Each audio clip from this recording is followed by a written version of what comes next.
Moncrief. Brought to you by Apache Pizza and the new 4x4 deal. On NewsTalk 106 to 108. You can now do a course which teaches you how to survive a terrorist attack. On the line is Simon Leila, who's Director of Training at 360 Defence. Good afternoon, Simon. Hi, Sean. How are you? I'm not too bad. Obviously, you'd think this, but is such a thing necessary? Are we at that much risk? Well, interestingly, there is a risk, of course, anywhere in the world as it gets smaller. We all travel. We also have home terrorism or terrorism coming to our homes. We've been actually running courses like this at 360 for 10 years, mainly for government and corporate clients.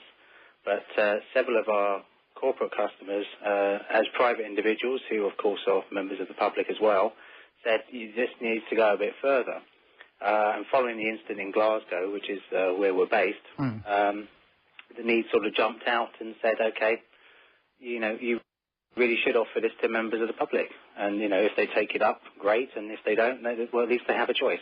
And presumably you're training people as to how to avoid getting hurt rather than telling them to go and, Oh, yeah, of course. people. I mean, there is, any sort of mini terrorist organisation out there thinks that they're going to learn some tips on this and how to hijack aeroplanes or take over offices or do kidnap and ransom.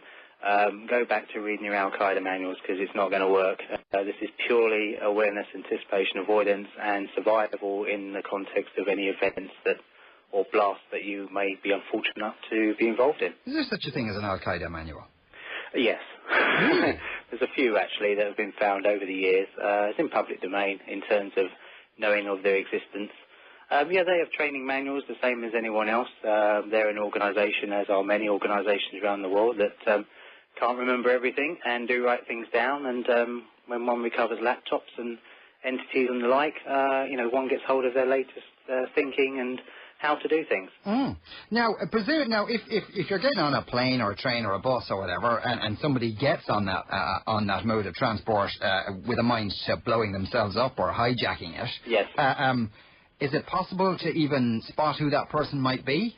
Yeah, I mean, amazingly, we are actively involved in sort of profiling and working out individuals like that, and it's very simple to pick up. Simply on any of the training courses, 360, etc., it's odd behaviour. It's things that stand out. And people, when they're in the act of terrorism, they're almost trying too hard to cover up. They're almost trying too hard to blend in. Or it's unusual behaviour. We've had incidents in all over the world that we've been involved in, sort of the counter-terrorism side of things. We had one in the UK where we had people in, bomber jackets. In the middle of a nightclub. And when you brought it to the security's attention, they said, oh, no, they've been doing that for weeks. They're always here. They for some reason, just like wearing their bomber jackets. And there's, if people keep circling the block, or it's just the thing that instinctively says to a human being and instinct, oh, that's odd. What we're trying to encourage is instead of saying, oh, that's odd and walking on, thinking, well, is that odd? Do I need to get away from here? Should I call the authorities? And if nothing comes of it and there's no incident, then great, but the police won't mind a call, and I'm sure anyone that's sort of asked any questions, if they are innocent, won't mind a delay of 5 or 10 minutes. Yeah. But equally, if, as one of my students said on a radio show in Scotland for BBC Scotland, it also means that when he went home at night, he was working in The Hague, that he could actually say to authorities, this is odd behaviour, I don't think this is right. It was checked out. His conscience is then clear. Yeah, indeed. And his actual statement was, well, what would I think if I went home that night and, oh my God, there's 200 people dead. And no authority or law enforcement community or any country in the world is going to want a few extra calls if it means that lives are saved.